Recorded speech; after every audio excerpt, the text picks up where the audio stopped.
Aku selalu membayangkan hari pertamaku sebagai perawat akan penuh tantangan, tapi tidak seperti ini. Ditempatkan di Rumah Sakit Jaya Bakti, bangunan tua peninggalan Belanda yang konon menyimpan banyak cerita kelam. Shift malam jadi pembaptisan pertamaku. Sepi, koridor panjang, lampu redup berkedip.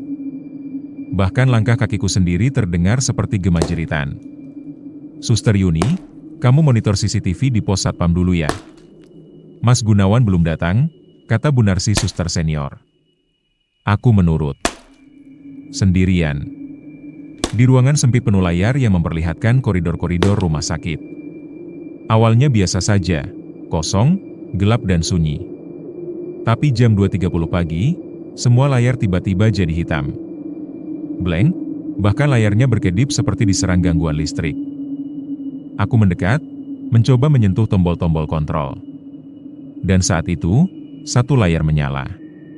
Sendirian, pada koridor lantai 2. Aku lihat bayangan hitam berdiri di ujung lorong, tak bergerak, tak berbentuk jelas. Tapi seperti menghadap langsung ke arah kamera. Tanganku gemetar, kurogoh saku untuk mengambil HP. Seketika lampu ruangan CCTV mendadak mati. Gelap total. Dan dari arah belakangku, terdengar suara langkah kaki, 1, 2 mendekat perlahan. Aku tidak tahu bagaimana aku bisa lari dari ruang CCTV malam itu. Yang kuingat hanya lampu mati, suara langkah kaki dan tiba-tiba gelap. Terasa dingin, sampai dinginnya seperti diselimuti es. Pagi harinya, aku mendatangi ruang IT. Kupikir, mungkin aku bisa lihat rekaman semalam, untuk memastikan, apa itu cuma bayangan biasa. Atau mungkin perawat lain. Atau bahkan pasien yang sedang linglung. Mas Hendy, seorang teknisi IT menyambutku sambil menyeruput kopi. CCTV di lantai 2, mati total semalam. Gak ada rekaman, katanya sambil mengernyit heran. Loh, tapi tadi malam aku lihat bayangan lewat di layar. Dia langsung berhenti menyeruput.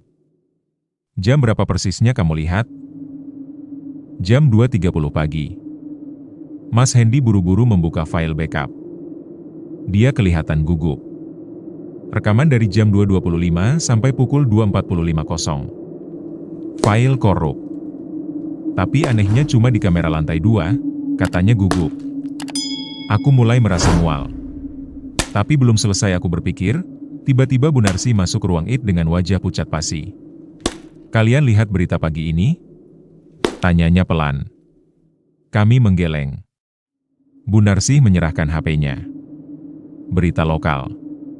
Pasien lansia ditemukan meninggal di lantai 2, diduga jatuh dari tangga.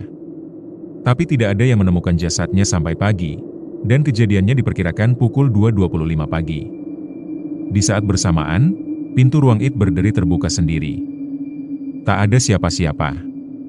Tapi di lantai ada jejak kaki basah menuju lorong. Baunya sangat menyengat, seperti formalin dan tanah basah. Aku tak bisa tidur sejak malam itu. Setiap kali menutup mata, bayangan itu muncul. Tak punya wajah, tak punya bentuk. Tapi aku tahu dia mengawasiku. Aku mencoba bersikap profesional. Malam berikutnya, aku kembali dinas.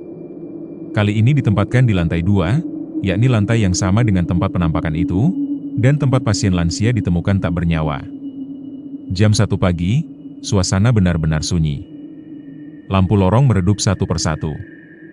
Tidak mati, hanya berkedip pelan, seolah-olah ada sesuatu di sana yang menyerap terang. Aku mengantar obat ke kamar 213. Saat keluar dari kamar aku melihatnya. Di ujung lorong ada bayangan berdiri. Diam, dan tak bergerak. Tapi tampak lebih pekat dari gelapnya malam. Seperti kabut hitam yang dikumpulkan jadi bentuk tubuh. Aku menahan napas, tanganku gemetar, tapi aku tak bisa berpaling. Tiba-tiba lampu lorong padam satu persatu, mendekat ke arahku. Klik, klik, klik. Seketika aku berlari. Lorong seakan memanjang tak berujung, dan bayangan itu makin dekat. Aku hampir jatuh saat menabrak sesuatu. Ternyata Bu Narsi. "Yuni, kamu ngapain di sini?" Wajahnya panik. Ada sosok di ujung lorong, jawabku tersengal. Dia menoleh ke lorong. Tampak kosong. Tapi kemudian dia menatapku dan berkata lirih, "Lorong ini, tempat Suster Mirna mengakhiri hidup 10 tahun lalu." Dia loncat dari balkon kamar 213. "Maksar, kamar 213? Berarti tempat aku barusan mengantar obat. Kamar itu harusnya sudah ditutup permanen." Aku menoleh ke pintu kamar tadi. Lalu nomornya hilang. Tak ada angka, tak ada nama pasien.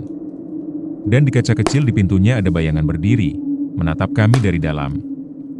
Aku yakin betul, semalam aku masuk ke kamar 213. Tapi sekarang, pintunya tak bernomor.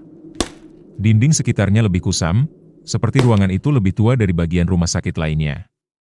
Besok paginya, aku mendatangi ruang arsip rumah sakit. Ruangan itu benar-benar menghantuiku. Petugas arsip membuka denah lantai 2. Matanya menyipit. 213? Gak ada suster. Lantai 2 cuma sampai 212.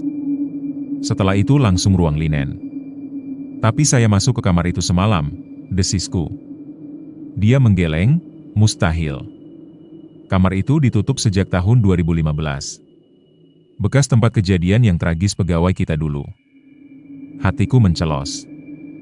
Lalu aku kembali ke lantai 2. Siang hari itu bersama Bu Narsi. "Kamu yakin ini ruangannya?" Aku mengangguk. Lalu kami berdiri di depan pintu tanpa nomor itu. Saat Bu Narsi mencoba membuka gagangnya, tapi terkunci. Dan pada saat dia menyentuhnya, ekspresinya langsung berubah.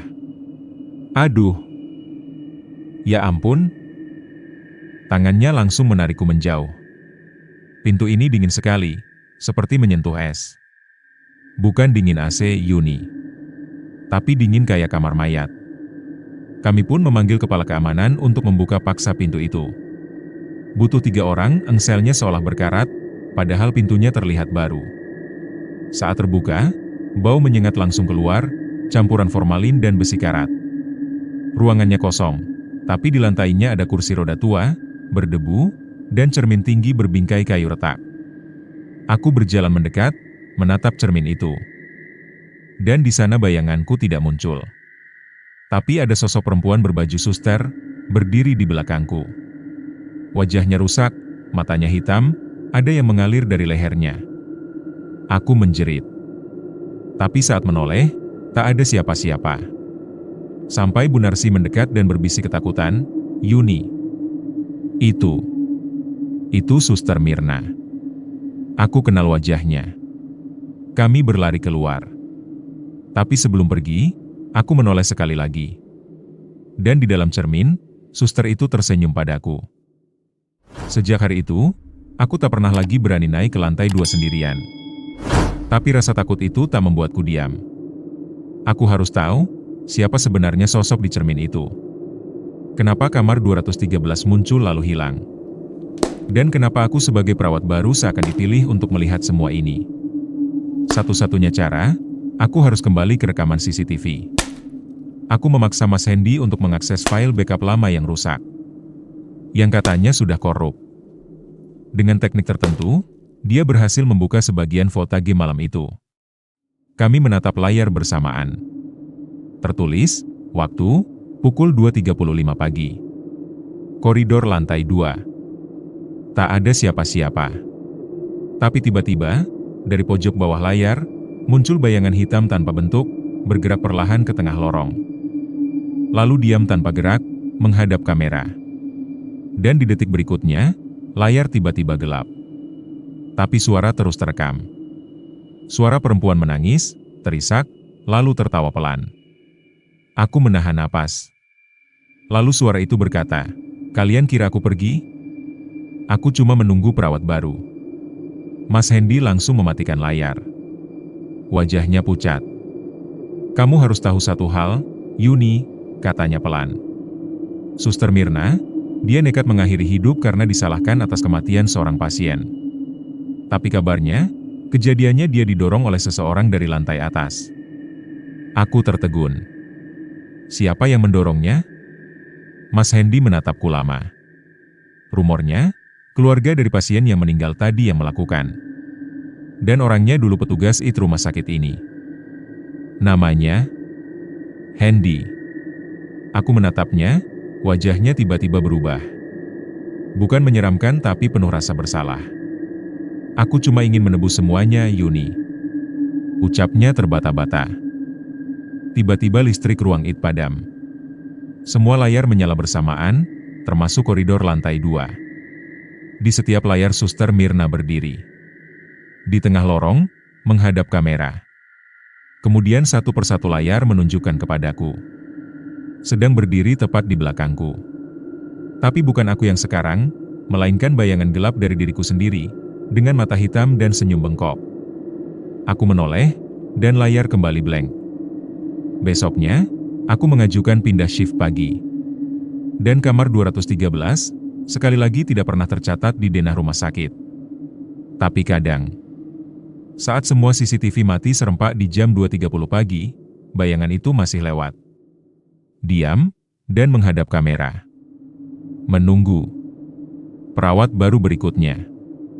Demikianlah cerita kisahnya, semoga dapat menghibur. Terima kasih dan wassalam.